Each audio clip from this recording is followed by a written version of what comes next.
guys, so this time's Toothy Thursday topic is chewing gum. When I was younger, my most favorite thing in the world was Boomer and Fusing gum. They were so sweet and you could blow like huge bubbles out of them. It was just so much fun. Now, when you're younger, you don't really care so much about the disadvantages or the side effects of sugary chewing gum. But as you grow older, you tend to educate yourself as to what's good for you, what's bad for you, the benefits, the side effects, all of that. So this time I want to tackle chewing gum, but from a dentist's point of view. So what exactly is a chewing gum?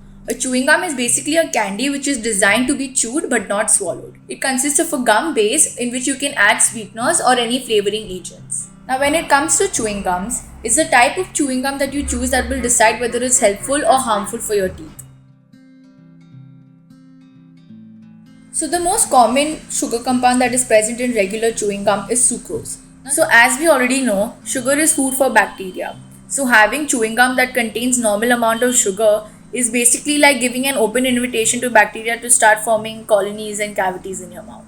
Now a chewing gum can be considered as sugar-free if it contains less than 0.5 grams of sugar per serving. So in place of sugar, high-intensity sweeteners like aspartame or stevia can be added, or sugar alcohols like sorbitol or xylitol can be added. So unlike sugar, these sweeteners or sugar alcohols are non-cariogenic, which means they do not cause any cavities because either they are metabolized too slowly or not at all by the cavity creating bacteria. Now if you read the back of your packet and if it says acids for flavoring, example citric acid, these have to be avoided because it can lower the pH in your mouth, which can create an environment that is inducive to the formation of a cavity or enamel demineralization. Now some sugar-free chewing gums can have a whitening claim.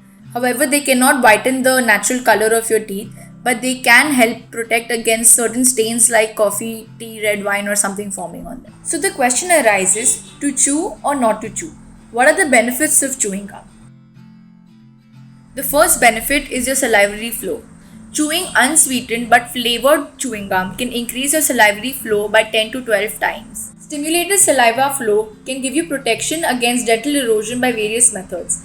It can act as a buffer and create certain minerals and proteins that can act against the acids produced by foods and drinks, which would otherwise cause harm to the teeth's enamel. Now, stimulated saliva can also help in removing the fermentable carbohydrates from your mouth before the bacteria and plaque has a chance to metabolize it. So this mechanism, combined with the previous mechanism of preventing dental erosion, is probably why clinical trials have shown a decreased caries incidence, that is decreased chances of forming cavities, in people who chew sugar-free chewing gums for 20 minutes after their meals. Now if you're having a sugar-free chewing gum that contains xylitol, it has the added benefit that xylitol can inhibit the process of certain bacteria that are essential in forming a cavity. So by using xylitol over a period of time, there is a reduction in the decay-causing bacteria present in the oral cavity. Another added benefit of having chewing gum is in patients who suffer from dry mouth. As we discussed last week, dry mouth is a condition in which your oral cavity has dried out. It could be because of a salivary gland problem, it could be because of old age, it could be because of medications like antihypertensives, or it could be because of stress. So for patients who are suffering from dry mouth, they should have sugar-free chewing gum for at least 15 to 20 minutes after every meal, along with brushing and flossing on a daily basis. Now in which cases is having chewing gum contraindicated? If you have a jaw problem, jaw pain or a temporomandibular joint disorder, you should not be having chewing gum. Second is patients with braces. Third is denture wearers because it may stick to the palate of the denture. And fourth comes children below 7 years of age. So the next time that you're in the candy aisle or at a store or at a chemist wanting a packet of gum, reach for the chewing gum that has sugar-free written on it instead of a normal variety chewing gum that is boasting some bubblegum flavor.